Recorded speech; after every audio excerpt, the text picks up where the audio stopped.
Hi guys! Nag-crave din ba kayo sa gulaman at siomai? Tara't samahan niyo uli ako sa panibagong luto serye ng buhay ko. Char!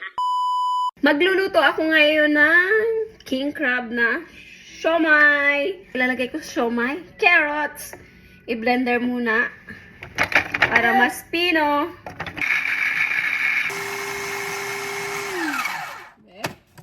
Yan. Isalin sa lalagyan. So, pag may ganito, hindi na kailangang magtadad. So, bilis. Next naman, itong ating sibuyas or onions.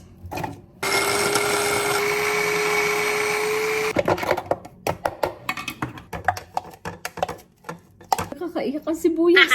Nilagyan ko ng 2 kutsarang sesame oil ang crab meat, 1 pirasong itlog, asin, tansya-tansya lang, paminta, at saka itong carrots at sibuyas na blender ko kanina.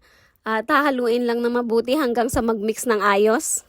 Napansin ko nga na buhaghag yung crab meat, kaya nilagyan ko ng kunting cornstarch para pag binalot siya ay magdidikit. At yan nga yung ginamit ko sa pagbalot ng siomai, wonton wrapper. At inumpisahan ko na ngang balutin. At hindi nga ako masyadong kagalingan sa pagbabalot dyan. Kaya naman to the rescue ang aking asawa, ayan ay sanay na sanay daw siyang magbalot. Nilagyan ko ng kunting oil ang steamer para pag inilagay na yung siomai ay hindi dumigkit at hindi masisira yung pinakang wrapper niya. At in-steam ko ang siomai ng 25 minutes. At sinunod ko namang lutuin itong ang asukal para sa ating gulaman. Ayan. Pinainit ko muna yung kawali. Pagkatapos ay nilagay ko yung asukal hanggang sa matunaw ng ganyan. Yung brown lang. At pagkatapos ay lalagyan ng tubig. Ayan. Pakukuluin ko lang yan hanggang sa matunaw yung mga bubuong asukal. At kapag natunaw nga ay ganyan na yung itsura niya. Next naman ay itong ating sago at napakadali lang niyang lutuin. Magpakulo lang ng tubig at saka kapag mainit na yung tubig ay ilagay na yung sago. Halu-haluin lang at kapag lumutang na nga lahat yan ay luto na. At kapag itim na yung mga itsura, and then pinatigas ko na nga at isa-set aside muna. At ito nga yung kukumpleto sa ating gulaman. Walang iba kundi gulaman nga. Ayan.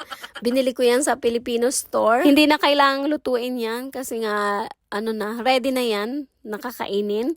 Ang kailangan lang ay gagayatin na lang ng maliliit na pa-square. At paghalu-haluin na nga ang mga ingredients para makabuo tayo ng gulaman. At nilahukan ko nga pala yan ng puting nata de coco para mas luminamnam ang ating gulaman.